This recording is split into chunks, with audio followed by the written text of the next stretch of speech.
जाजपुर जिला कलिंगनगर शिल्पांचल नीलाचल इस्पात निगमर उत्पादन क्षमता संप्रसारण हेबापाई चलिथिबा जनशुणाणी आरंभरू हो हालारे चलिथिबा बेले टाटा कंपनी पुलिस छाउणी करी लोकंकु राताराती भड़ारे आनी कंपनी सपक्षरे मत रखिबाकु चेष्टा चलाइछि।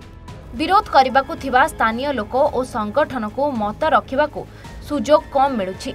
सूचना जे एहार वार्षिक उत्पादन 0.981 एमटीपीए रु 9.5 एमटीपीए हेब।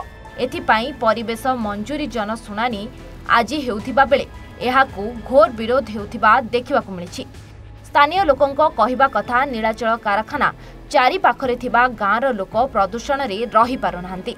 से कथार समाधान नकरी बस्ती को विस्थापित न करी पुणी संप्रसारण हेले स्थानीय अंचल बहु मात्रा प्रदूषित हेबा सहित पार्श्ववर्ती ग्राम रे विभिन्न रोगरे बहु लोक आक्रांत हेबे। तेणु कारखाना संप्रसारण को विस्थापित जमी हरा क्षतिग्रस्त विचार मंच पक्षरु तीव्र विरोध करने सह जनशुणाणी को कारखानार पदाधिकारी घर घर बुली स्थानीय लोकों को विभिन्न प्रलोभन देखाई जनशुणाणी को सफल करने को चेष्टा करुथिबा स्थानीय अंचलवासी विक्षोभर सह कहिसेंति। जहाँ गणतंत्र और संविधान विरोधी जनमत को प्रभावित करी स्वाधीन मत को चापी देबा पाई टाटा कंपनीर षड्यंत्र पाई प्रशासन सहयोग मध्य करुथिबा अभियोग होईछि। टाटा कारखाना को दीर्घ वर्ष है कलिंगनगरवासी विरोध करुछंती, किंतु गुली मुहरे लोकों को मारी पुलिस लगाई आज पर्यंत दादागिरी करी सबू करी चलिथिबा समस्ते अभियोग करछंती। कुन्नी महांत आम घर होउची संसाइल हरासाई आमे सार विरोध करबा को ही आसीछु। काहे कि ना से प्रतिश्रुति दउछंती प्रतारणा करूछंती। आम मनीष माने मरी जाइछंती जगह बाड़ी जाइछि आमर सिए किछि बुझु नाहांती। आमर जदि से बुझी थांते आमे ताको प्रतिश्रुति देई थांते आमे किंतु ताको विरोध रे अछु। मु सुनाराम मरांडी नीलाचल इस्पात निगम द्वारा विस्थापित परिवार आज विरोध करिवार कारण एटा 1995 मसीहा ठारू 1997 विस्थापित हेले। जो कारखाना द्वारा विस्थापित आम हेलु सेटा जमी थिला हमर वंशानुक्रम पूर्वपुरुष ठारू आरंभ करके आगामी पीढ़ी पर्यंत आम सेटा चाष करके भोग दखल कर आसी। आज कारखाना है गोटे परिवार को चाकरी मिली जी कि 40 वर्ष जॉइन कले 20 वर्ष चाकरी पर रिटायर्ड है उत्तराधिकारी मानक निजुक्ति दि जाऊना। चाष जमी थिला आम वंशानुक्रमे से जमीटा को पीढ़ी पर पीढ़ी आम भोग दखल कर जीविका निर्वाह कर सहायक होता। आज नीलाचल इस्पात कारखाना निर्माण है द्वितीय पीढ़ी चाकरी कलापर द्वितीय पीढ़ी की चाकरी दि जाऊना। आम चाहूँ जमी जमी वंशानुक्रमे चाष कर भोग दखल करूँ कारखानार धूली धुआ थी पर्यंत आम परिवार माने भी वंशानुक्रमे चाकरी पाइबा दरकार।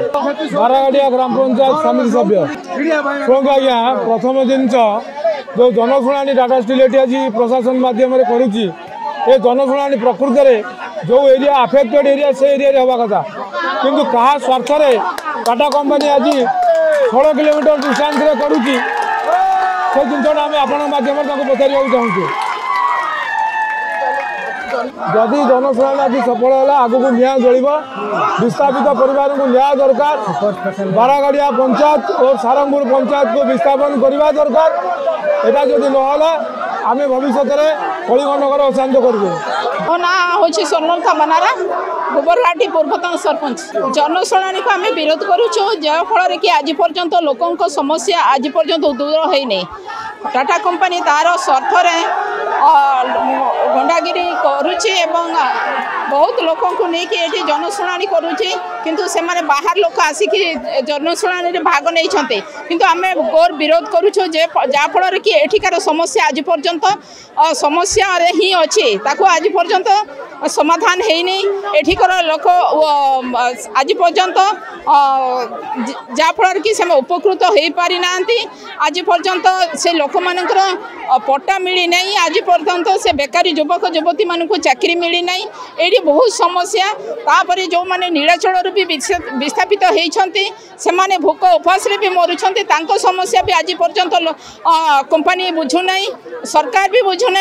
सरकार खाली कंपनी मानक भल काम करुच्ची सरकार आज पर्यंत लोक मान काम करूनी भोट बेड़े लोक मान आसूचे किंतु आज पर्यंत समस्या बुझुना आपण मैंने देखु आज पर्यंत रास्तार ठीक ठिकाना ना आज पर्यंत लोक मैंने जो मैंने कि विस्थापित होती आज पर्यंत जगह पाई पारु ना से लोक हताश अच्छा एभली भाव में समस्या मु घोर विरोध करी जो पर्यंत लोक मान समस्या दूर है नहीं से पर्यंत मु घोर विरोध करी। जाजपुर सुकिंदारू जगन्नाथ बेहरा रिपोर्ट A1 ओडिशा।